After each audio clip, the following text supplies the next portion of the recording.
The legal defense team featured in the Netflix series Making a Murderer is going on tour across the country. Since its December debut, the documentary has raised questions about the Manitowoc County Sheriff's Department and the criminal justice system as a whole. The Conversation on Justice tour will hit 27 cities, but it starts this Friday night at the Riverside Theater in Milwaukee. Dean Strang and Jerry Buting, welcome to Live at 4. Good to see you both. Thank you. Thanks for being here. Thanks for having us. So tell us a little bit about this tour. What is the goal of the tour, and what are you hoping that people take away from it? Jerry? Well, it's really an opportunity to have a conversation about some of the bigger issues that were raised in the documentary, and more in length than you can do with these kind of segments, or even less, oftentimes. So, you know, we sort of talked about it would be good with all the interest. It'd be nice if we could just have a forum where people could, where we could talk and they could talk back to us with some questions and try and address some of these things, and then it kind of grew into what it is. What do you hope people take away from this if they go to the tour, Dean? I hope they, you know, sort of take away a starting point for continuing a conversation at their dinner tables or workplaces when they're not working.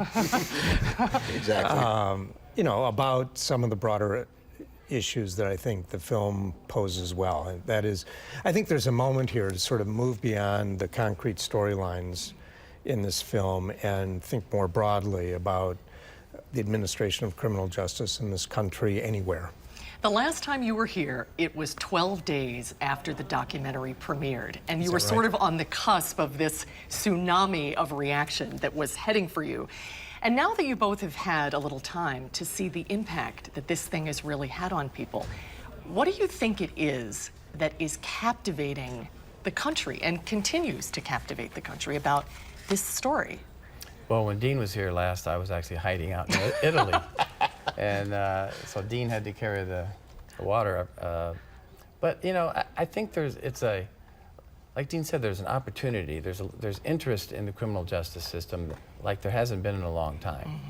And this is really one of the rare opportunities where people get to see from the witness's own perspective as well, and what it would really be like in a courtroom where these kinds of issues come up.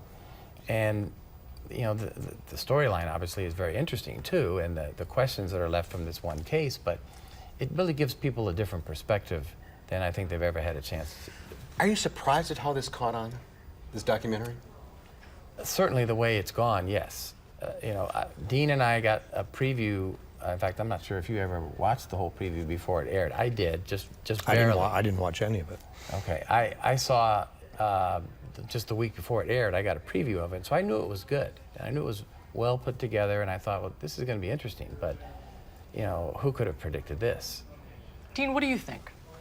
Why do you think this has captivated people the way that it has? Well, you know, cyclically, I think Americans get interested in, for example, police relations with the communities they serve. And I think, to some extent, a dialogue about the role of the police in a free society often then leads to a broader look at the criminal justice system. That certainly happened with the riots in many large cities in the mid and late 60s, and then the Kerner Commission report in 1968, followed by interest in criminal justice reform nationally, at least at the federal level.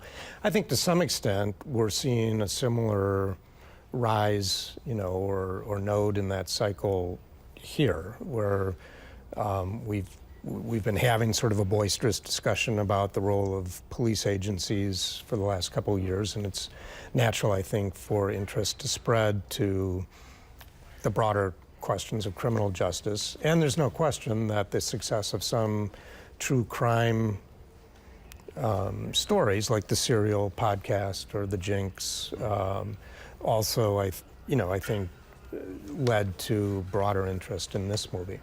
Dean, you're not on social media so much as Jerry is. Are you still getting a lot of reaction from this? Oh, yes. I mean, it's still, you know, the number of people that follow me still is increasing every day. 55,000 followers. And it increases every day. It increases every day. It's amazing to me. And a lot of people are still just watching it. I mean, I can tell from the questions that they put to me, either direct messages or on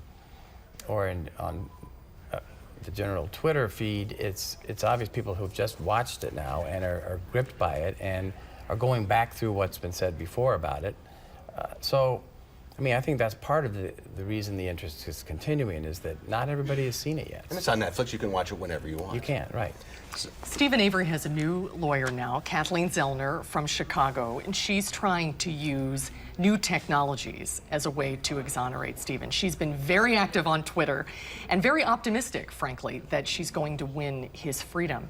Are you still involved with her in any way, or is she taking the case completely now? Well, she and the Midwest Innocence Project in Kansas City really have taken the case. Jerry and I continue to pass along to Kathleen Zellner and the team the new information that may come to us. But it'd have to be new evidence to reopen the case?